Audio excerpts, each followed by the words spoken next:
Tonight, I thought for change of pace we might take up the matter of Newton's third law of figs.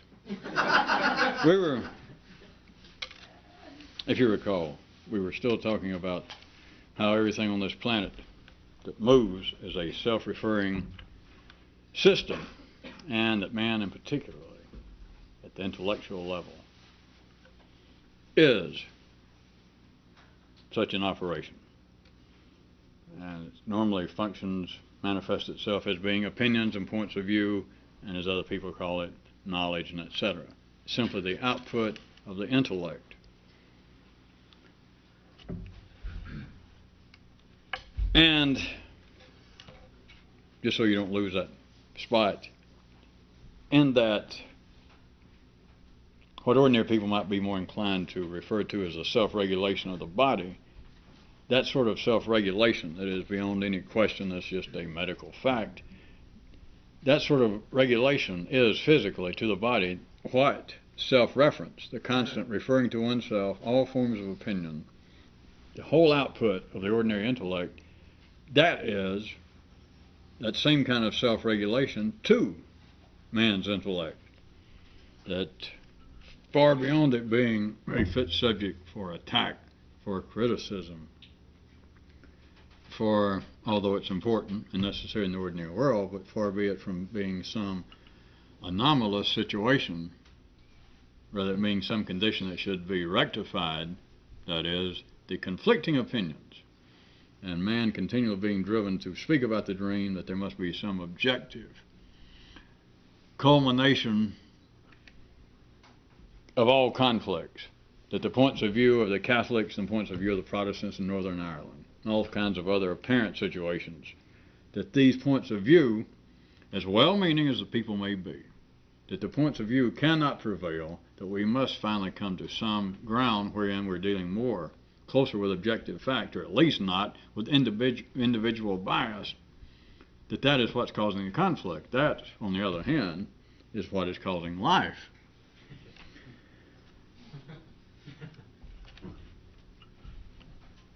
But the self-reference that we were speaking of is also a sitting duck, as we mentioned, that humanity has been forever driven to, from external sources, to critique in a quite serious manner all forms of so-called egoism, that people should not be talking about themselves, that serve no purpose, and it shows a very crude character and probably a lack of at least a grammar school education. It shows that you're not sophisticated, and it can in fact interfere with the objective workings of the human mind.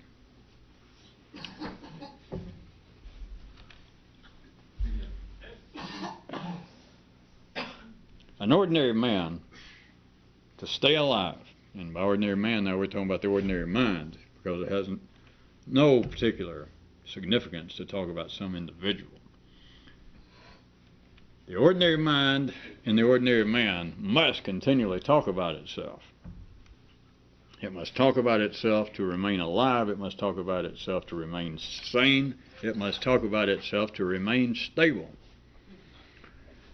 Which, on the other hand, if you need, well, of course, you know it's not proof, because none of this, you can't make up stuff. You can't prove stuff you made up. But some interesting sidelight, if you might care to note, it is now in the more sophisticated circles considered to be the ultimate torture to start, although they don't particularly use these phrases, but to start depriving a people their ability to talk about themselves. And when it gets into what is, at least post-1950s, more referred to as psychological torture, they are attempting to, with no great effort, even interfere with people talking about themselves to themselves, which normally comes about through sensory deprivation. But if you stop the human mind from referring to itself, you can make ordinary people extremely disturbed. If you carry it up far enough, it is a tricky matter, but hell, torturing somebody physically is a tricky matter, because you go too far, he won't talk. And Cardinal Fang says, well, strip off a little more skin. Well, he's getting weak. Will he talk? No. All right, a little more. It's always a tricky matter because you get the man right to the point that he's about to talk, and damn, he dies.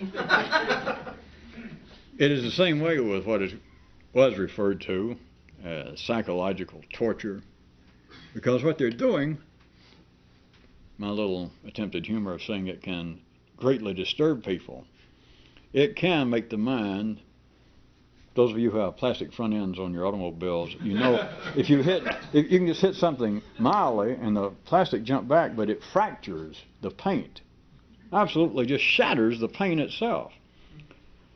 If you start depriving a person, first off, of course they've known this for thousands of years, is one of the great easy tortures because it doesn't require anybody with any more education than a school bus driver or an accountant, is just take a man and throw him in the big S.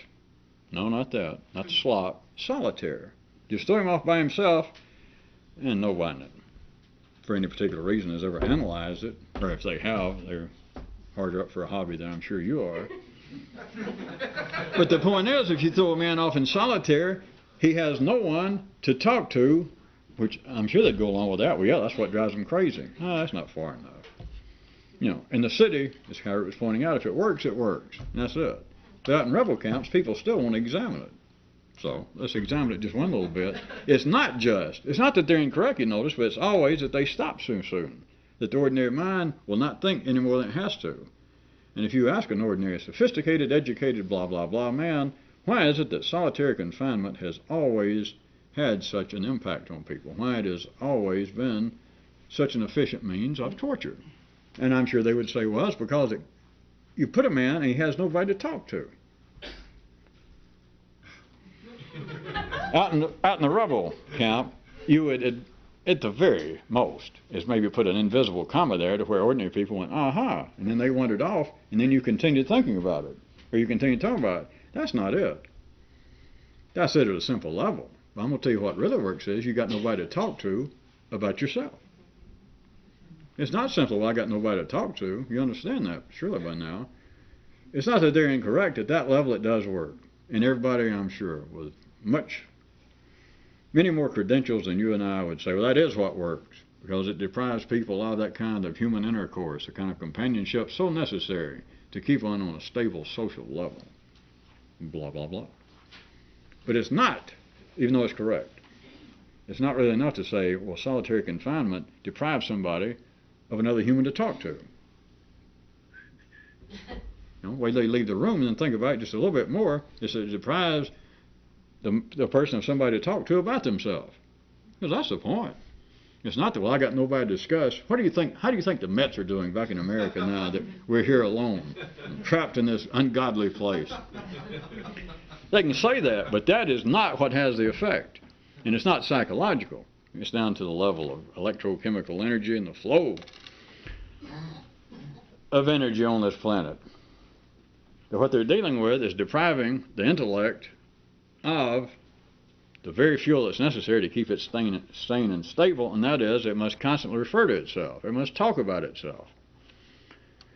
So for the ordinary mind to stay, everybody, popes, professors, priests, rabbis, your mother, everybody, mechanics, they must talk about themselves, and of course, as always, there is the dancing partner somewhere. The more important it is, there's always a dancing partner somewhere just over the ballroom horizon that seems to be saying, not the partner, some external source, saying that this partner is to be avoided. Like you shouldn't be too egotistical. When, at the same time, you've got life with its hand. Remember, Jim Muppet's not dead. He's just in that big... So you got a hand up, punches dress that says, for a man to truly make the gods happy. And of course, it's the gods doing that. Mr. Jim Henson, to really make Jim happy, a man should not be such of an egomaniac and talk about himself. And then over here, Jim's left hand says, of course, it doesn't say it this way, but what I'm telling you, that, hey, if you don't talk about yourself, you will go bonkers. You can't even operate without talking about yourself. It's not even possible. The only thing you could do is commit at least intellectual suicide. And so there you have it. An ordinary man must. The ordinary mind must. It's not open to any discussion. It's simply open to what appears to be the polarized version of it, the opposite version that says, I'm putting it in words for you to say it's necessary. And then you've got the collective thought, the other side of life, saying, not only is it not necessary, it's not even proper. So there you are. The ordinary mind must talk about itself. If it does not, it will go backwards. It is a form of suicide. It would be the collective regression of the intellectual world of man. But at the same time, secretly in the midst of life, if whoever a neurorevolutionist was, to blindly engage in self-reference, for that to be his perspective, which is, remember, sane, ordinary, and healthy. But for that to be so, it's not simply a matter of life collectively regressing, which it's not going to do, but it would.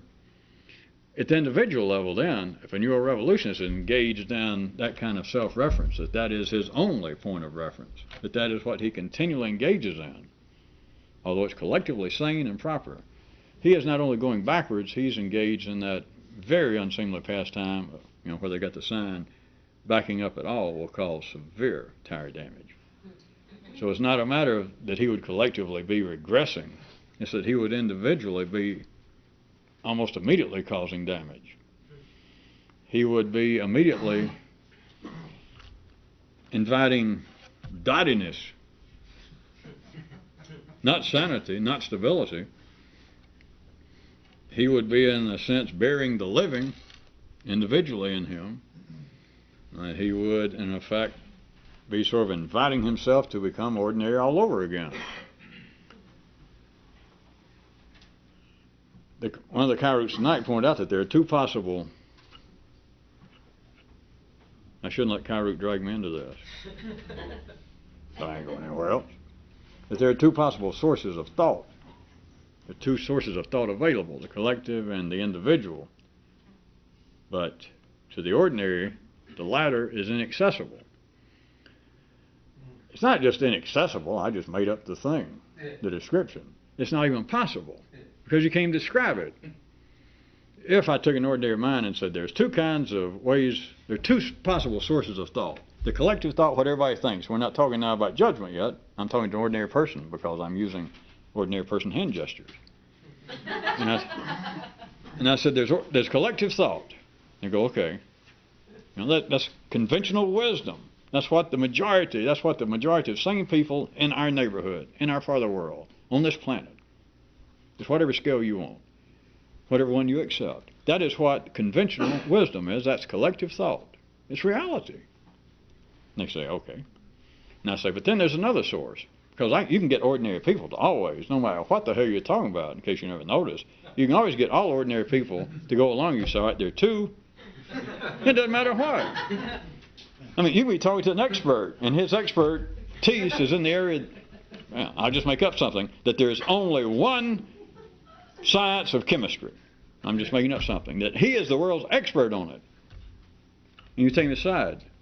Or he's sitting there listening to a lecture, and you say, there are two possible sciences of chemistry, or two possible ways to look at it. And you go, all right. He didn't even think about it. Unless you jumped out and grabbed him, which I don't know why you would do, because most chemists smell sort of like that. But anyway, and if you said, why are you agreeing? You're the one who wrote the book on it, that there's only one science of chemistry. And I stood right up there and I said, well, there are two possible sciences of chemistry. And you went, yeah, and started to take notes. I don't know why you do it, because he couldn't hear it, but do you hear it? You can always get the human mind. Forget now if I was talking about an expert in some area. The human mind will always go. You can get a pope, a rabbi, that says, all right, there's only one truth, there's only one God, there's only one proper religion. And you can say, all right, there are two ways to look at what should be religion. And the pope will say, you got a pen? Well, and they don't even realize it. Of course, you know why by now, right? At any rate, you could get ordinary people in some just the more sophisticated and educated, and the more, if they would listen for a second, the more they would be inclined to go along with it. If you said there are two possible sources of thought, one of them's collective, and they would understand what you meant. And you said, and then individual. And if they'd never thought about it, and my descriptions, as always, of course, have no ultimate importance, but they'd go, all right. And if you was really dirty again, we're going to do brackets within parentheses, and then you jump back at this person and said, well, how are you agreeing? What do you think? An individual source of thought, what the hell do you think that means? They'd have to go, I got no idea. But it sounds right. On the basis that everything sounds right, if you say, there are two possible, everybody will go, yeah. And you can't ask them, well, how can you do that? How can you agree when you wrote the book saying there's only one? Or at least out of the brackets and back into the parenthetical. Which still leaves us, you got to admit, a darn long shot from St. Paul. Even Omaha. The mind would agree that there are two sources if it used and I could make up something else, but if I said there are two possible sources, the collective source of thought and the individual, and you'd go, yeah. With a little more prelude to it, perhaps they would even, say, let me write this down. I want to think about that. That's interesting. I thought along the same lines. I just never thought in that particular words, but I like that. What the hell does that mean? Except there is a reality. But to say, what does it mean to an ordinary mind? It doesn't know. And so to make it even worse, I point out to you that ordinarily you don't even have any access to the latter, if it exists. That is, an individual source. Where are you going to get it? Because if you decide, all right, I'm not going to think anything that anyone else ever thought, you're back to the same old flypaper city streets, because you're still taking what people thought as being serious. You can say, well, I don't, so you being now the world's greatest, most sincere, most objective atheist. The most thoroughly atheistic atheist. I ain't talking about no small time. No, not a man that goes away on vacation and becomes an agnostic or something. Or a man that sticks his tongue out the Pope and crosses his fingers or something. The world's most thoroughly disbelieving atheist is nothing, because he still takes it seriously. I mean, he's just dancing.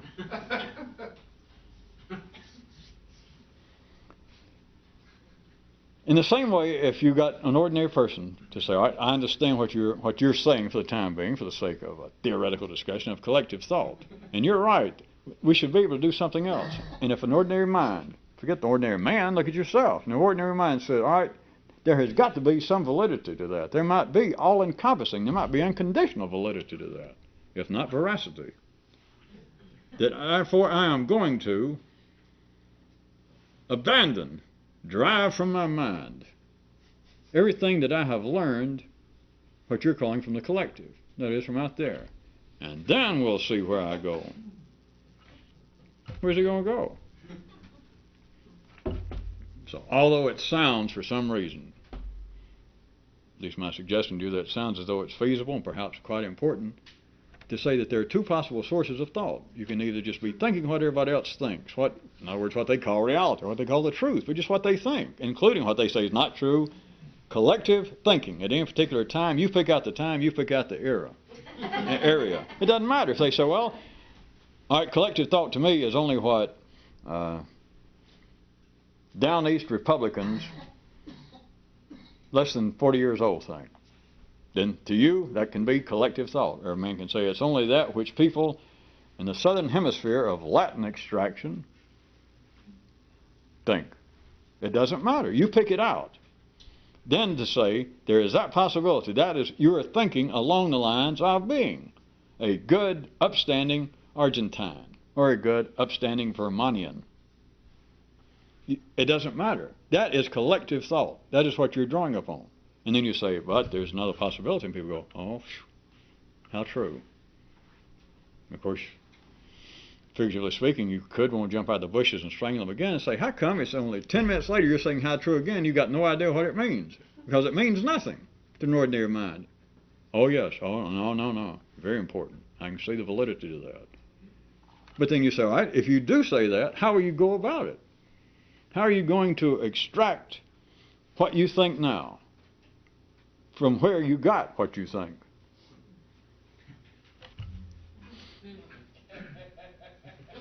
Do I have to keep explaining Kyroots for those who didn't particularly care for one the other night? Even cartoon characters know that they can't fool the background. The Kyroots said scenery, and I thought about it once I heard it. But you can't. No matter how wacky and knocked off could be Woody Woodpecker or Daffy Duck's brain, notice this. Even they can't fool Walt Disney. You can't fool the people drawing the background.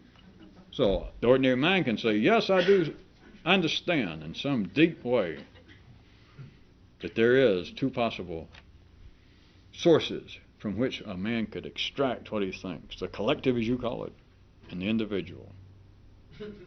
And he might as well be Daffy Duck. Because if you ask the mind again, well, how are you going to go about the latter? Well, I'm just going to think what I think, and I'm just now going to, as quickly as possible, it may take me a little while, I'll have to watch it, but I'm just going to strip my mind of all I picked up. Now, some of it might be right, and I may have to go back through that era. I may have to replow that field, and some of it I may readopt.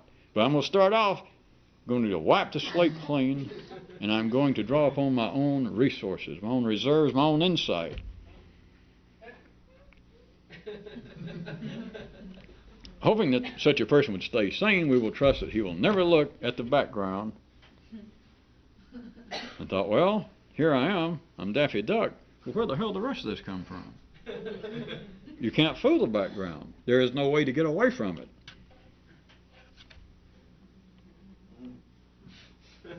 Ordinarily. How about a shopping tip? A revolutionist shopping tip. How about this?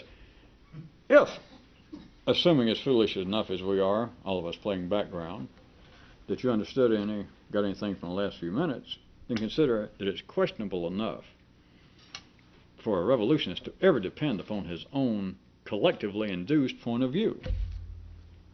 That is, his self-referring perspective, which is what it amounts to. That would be questionable enough, but may I suggest that a neuro-revolutionist wouldn't take it even further and then do such things as this. Ever buy a microscope, a telescope, or any other investigatory instrument that carried a brand name? For those of you who still wonder from a few nights ago, what in the hell did that one mean? And I'm going to tell you. That carries a brand name, such as, I tried to cover it all for you, which I think I did, if we're still playing my game.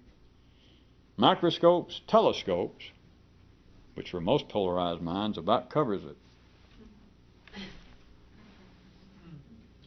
And other investigatory instruments. With brand names, such as religious, scientific, rational, artistic, which all, in essence, are saying this, all brand names are saying, hey, come over here and look through this. Whereas, hell, a revolutionist don't want to look through nothing. Would you care for that in a more genteel manner? You could say that a real revolutionist would be most unlikely. Perhaps, if he had to, it would be secretly. But he would be, let's try to sentence the other way, he would be most likely to decline, although it might be in secret, to decline the invitation to ever come over and look through this. I guess I chewed that sentence up enough. He would be most likely, although perhaps secretly, because it would not be proving anything to refuse to anybody else, because they can't, not going to do them any good. It's certainly not going to do you any good to say, wait a minute, I'm not going to come look through that.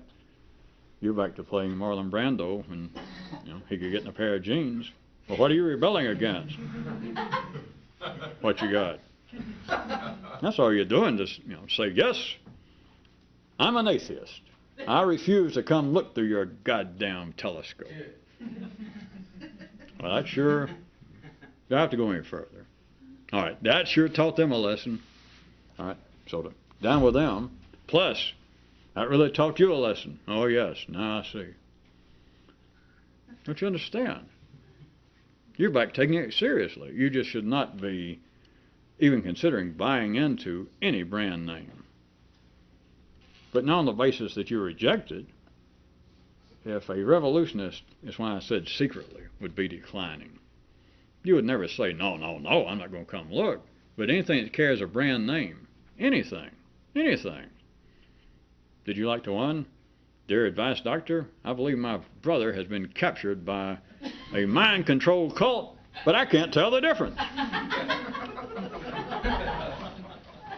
There would be no difference to a revolutionist, because it doesn't matter whether, mind cult, I figured that some of you would enjoy that, but now, since I don't want to think where some of you came from originally, well, through what fields you might have tried.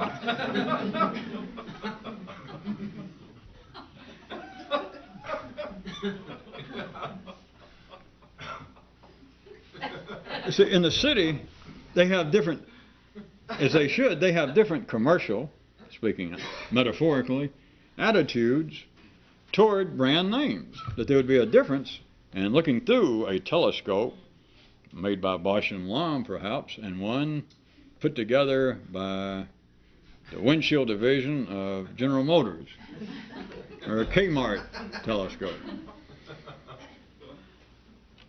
In other words, they think brand names are all right. And by brand names, we recall, we're talking about now, and I just picked out 4, should have covered it for you.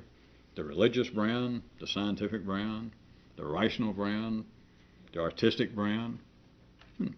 They're everywhere. The common sense brand, just keep filling them. The union brand, the political brand, they're all brand names. But in the city, there would be some discussion, is it supposed to be at that kind of level, that, well, now wait a minute. It is good for a man to, what you're calling, have brand names, because they look at it as being a what? A point of view, an attitude. Well, wait a minute, a person should have an attitude. And it would be better, for instance, let us say that a man, I'm speaking now for ordinary intelligence, let us say that a man is inclined to be religious. Okay? It would be better for a man to be religious in some way that is not self-destructive. It would be better for a man to be religious. I personally, speaking as an ordinary person, I'm not religious myself, and I'm not aligned with any particular sect or religion. But I would say if somebody wants to be religious, they would be better to be in the mainstream of their local religion brand than they would to get hung up with some kind of cockamamie outfit or a guy that dresses weird and makes them all take dope and give him all of his money. A cult. It would be better to pursue at least a brand name, a good one. To the revolutionists, they're all the same, because they're all saying, hey, come over here and look through this. No matter what it is. Well, I want to study man. I want to study some of the finer points, a microscope. Hey, we got your number. Come over here and look through this. I'm more interested in wider intellectual, if not spiritual, vistas. The cosmos, the universe, is my bailiwick. All you got to do is say that, and somebody say, hey, talk about your luck. You come right over here and look through this. Now, in the city, of course, they would not begin to tolerate either camp us laying brands such as religious and scientific as being equals. Now, it can't be. Because if you're going to dance, if you got partners, somebody's got to lead. And so those wired up to be scientific would dismiss religion normally. Or being a little more magnanimous, they might say, well, religion has its place, but it's certainly not comparable. It's not the same thing as scientific. Or that a rational approach toward life is not the same as an artistic. They're all brand names. Now, in life, it means something. You should have brand loyalty. And that's why you've got people, scientists, that would like to at least make rude noises to religious people, and religious people that would like to kick many scientists in their more tender parts. That's part of the dance that keeps life going. But to a revolutionist, to see beyond all of this, it doesn't matter what the brand name is. It doesn't matter if it's a cult, if it's the largest religion in the world, if it's some pseudo-scientific theory going on, the latest fad of some guy that, some pseudo-scientific crackpot, or whether it is the prevailing scientific, cosmological, subatomic, physical, prevailing attitude. It doesn't matter because they're all saying the same thing. Just some of them are accepted at any particular time and place as being more of the what? More of the collective reality. But they're all saying exactly the same thing. That's what the brand names are. It's come over here and look through this. If you go look through it, you're not a revolutionist. Even if you go look through it and then come away and snicker. You don't even know what you're doing until you realize that hey, I don't have to go look at it. You know, I got it in me. I don't have to go look at it. All I got to do is listen to your invitation. I know what it is.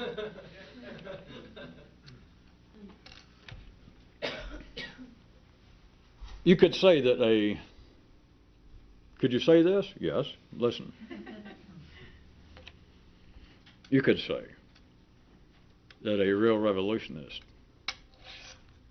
might eschew all conventional wisdom, all accepted truth, simply on the basis, not that he'd tell anybody, but simply on the basis that all of it, all wisdom, all truth, it is all manifestations of collective opinion. That's all it can be. Or again, to try and bail out Kyroots, if you recall the adage update, the maxim magnifier, the proverb extender was, ta-da, if reality didn't exist, man would have to invent it. And the dear lady in the balcony said, would have to hell. And she put her finger right on something. Because notice, that's another continuing all the way academically, it seems to be within the purview of philosophy, but ordinary people discuss it without using these terms. People in all the conflicting brands and religion are discussing there's real reality. That is, the Baptist reality says, guess who? A Catholic. You stupid. You don't like humor right at the end, do you? A Catholic would say, there is real reality, and then you want a quick guess about, let's see, what reality would that be? Go in your latest Catholic church and they'll tell you what real reality is, and then they say, well, now there's other reality if that's what you're calling it, but it's what? Well, it's kind of fake reality, such as non-believers believe. That is some kind of reality that people invented. Of course, it's a good thing that those priests are not subject to that woman in the balcony going to holler, some.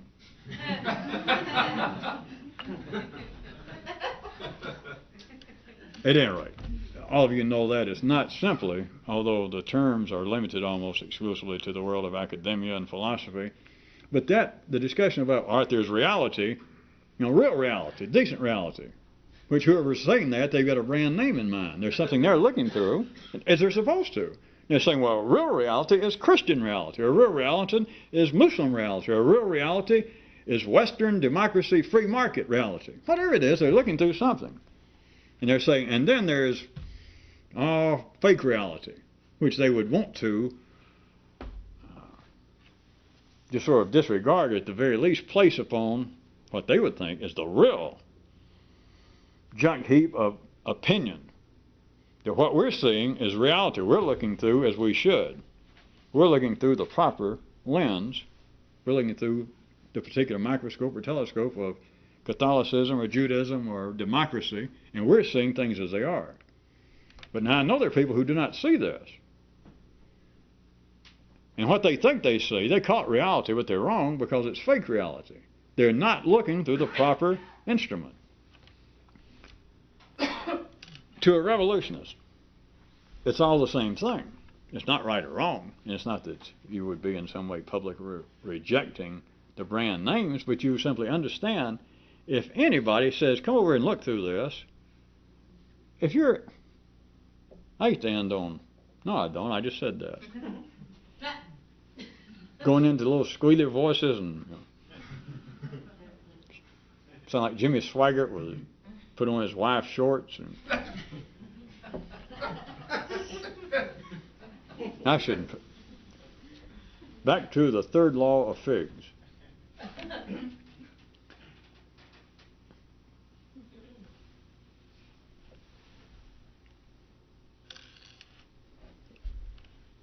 I hate to leave, figuratively speaking, I'm making it sound like saying, well, if you do so and so, you wouldn't be a such and such. But how's she going to say it? I stood here and killed even 10 or 15 seconds again, thinking, is there any way to say it when even I knew better? If you're tempted, if anybody says, come look through this, anybody, oh, if it's just a few seconds, we can be dramatic, maybe you'll forget it. Maybe you'll forgive me. If anybody, if you thought that ordinary people even want to make exception to that, even extraordinary ordinary people, as they call themselves,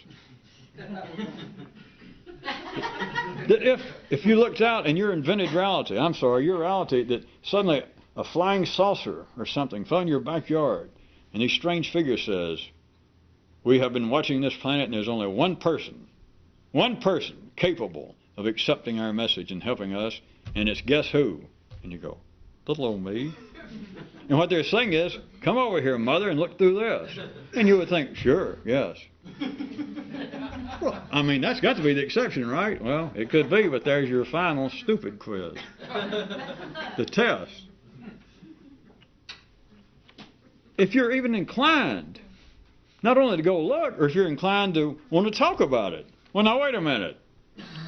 Is this the same kind of telescope that I heard before? In other words, are you the same kind of guys that used to come around and knock on my door and ride bicycles and try to get me to join a church?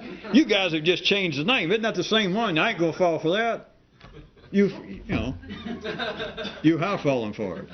You're still taking it serious. That guy's fake words, his fake dying words, recall.